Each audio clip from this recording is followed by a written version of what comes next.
3 چیزیں ایسی ہیں جس میں یہ پائی جائیں گی اس کے پیچھے نماز نہیں ہے، نوٹ کر لیں۔ اس میں کوئی یہ نہیں ہے کہ کوئی کسی سیکٹ کا بندہ ہے، کوئی فلاں مذہب کا فقہ کا بندہ ہے تو اس کے پیچھے نماز نہیں ہے۔ یہ 3، اس کے علاوہ یہ 3 چیزیں یاد کر لیں۔ سب سے پہلی چیز، جس بندے کے عقیدے میں کوئی ایسی خرابی ہے جو اس کے ایمان اسلام کو ہی خراب کر دینے والی ہے، اتنی بڑی خرابی ہے اور وہ واضح ہے، برملا طور پر ہے، اور جو بندہ یہ کر رہا ہے اس کو بھی معلوم ہے، اس کے پیچھے نماز نہیں۔ مثال کے طور پر وہ کوئی شخص ہے، وہ کہتا ہے کہ قبر پہ جا کر سجدہ کرنا جائز ہے، بالکل۔ وہ کہتا ہے کہ یہ جو ہمارے فلاں اور فلاں لوگ ہیں یہ بھی بالکل ہم ان کو پکارتے ہیں، سنتے بھی ہیں، مدد بھی کرتے ہیں۔ یہ صریح شرک ہے، اس کی تو کوئی تعویل بھی نہیں ہو سکتی کہ وہ ہماری بات سنتے ہیں، صرف بات نہیں سنتے، ہماری مدد بھی کرتے ہیں۔ ایک بندہ یہاں پہ پکار رہا ہے اس کی بھی مدد کر رہے ہیں، ایک بندہ دوسرے ملک میں پکار رہا ہے اس کی بھی مدد کر رہے ہیں، ایک بندہ سمندر میں پکار رہا ہے اس کی بھی مدد کر رہے ہیں۔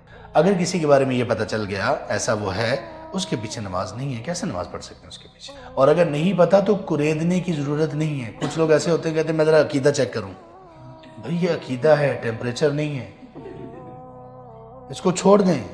اگر آپ کو پکا پتہ چل گیا تو ٹھیک ہے، ورنہ وہ مسلمان ہے بھائی۔ اگر اس کے عقیدے میں کوئی ایسی شرکیہ بات پائی بھی گئی اس کا الگ ساتھ معاملہ ہے جو ہمیں دکھائی نہیں دے رہی۔ یہ ٹیسٹ کرنے کی باتیں نہیں ہیں، مسلمانوں کے علاقے میں یہ ٹیسٹ کرنے کی باتیں نہیں ہیں، نمبر 1۔ نمبر 2، وہ شخص جو نماز اتنی تیز پڑھتا ہے کہ یہ جو ارکان ہیں پورے نہیں ہو سکتے۔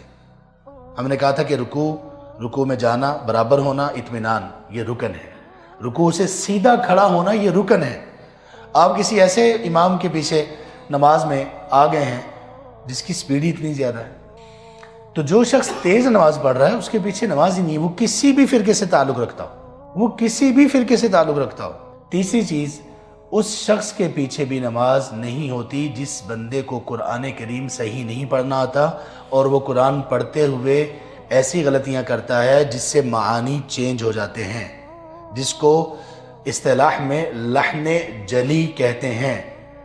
یعنی وہ غلطیاں، لحن جلی کہتے ہیں وہ غلطیاں قرآن کریم کی قرات میں جس سے معنی چینج ہو جائے، اس کے پیچھے بھی نماز نہیں ہے۔ بے شک وہ بندہ کہ میں بڑا توحید والا ہوں، میں بہت اچھے عقیدے کا ہوں، منہج میرا بہت اچھا ہے، نماز بھی بڑے سکون سے پڑھ رہا ہے، لیکن اگر اس کا قرآن کریم اس کے پڑھنے میں ایسی غلطیاں جو معنی کو چینج کرتے ہیں تو اس کے پیچھے نماز نہیں ہے۔